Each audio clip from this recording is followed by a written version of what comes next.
দেশে হামের সংক্রমণ বাড়ছে। একদিনে ৫ শিশুর মৃত্যু হয়েছে।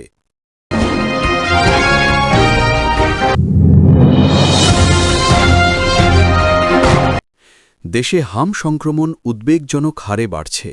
সর্বশেষ ২৪ ঘণ্টায় উপসর্গসহ ৫ শিশুর মৃত্যু হয়েছে বলে জানিয়েছে স্বাস্থ্য অধিদপ্তর। একই সময় নতুন করে ১,২৮২ জন শিশুর মধ্যে সংক্রমণের লক্ষণ শনাক্ত হয়েছে। সংস্থাটির তথ্য অনুযায়ী গত ১৫ মার্চ থেকে শুরু হওয়া এই প্রাদুর্ভাবে এখন পর্যন্ত সন্দেহভাজন রোগীর সংখ্যা ৭,০০০-এর বেশি। এর মধ্যে প্রায় ২,০০০-এর মতো রোগী নিশ্চিতভাবে আক্রান্ত হিসাবে শনাক্ত হয়েছে। বর্তমানে হাসপাতালে চিকিৎসাধীন রয়েছে কয়েক হাজার শিশু, আর অনেকেই সুস্থ হয়ে বাড়ি ফিরেছে। গত ২৪ ঘণ্টায় মারা যাওয়া শিশুদের মধ্যে কয়েকজনের ক্ষেত্রে হাম নিশ্চিত ছিল, বাকিরা উপসর্গ নিয়ে মারা গেছে।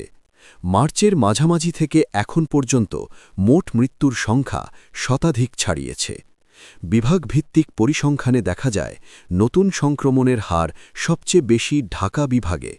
এছাড়া চট্টগ্রাম বিভাগ ও রাজশাহী বিভাগেও উল্লেখযোগ্য সংখ্যক শিশু আক্রান্ত হয়েছে।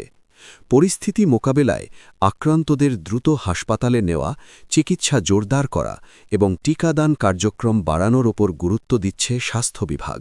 পাশাপাশি জনসচেতনতা বৃদ্ধির উদ্যোগও জোরদার করা হয়েছে।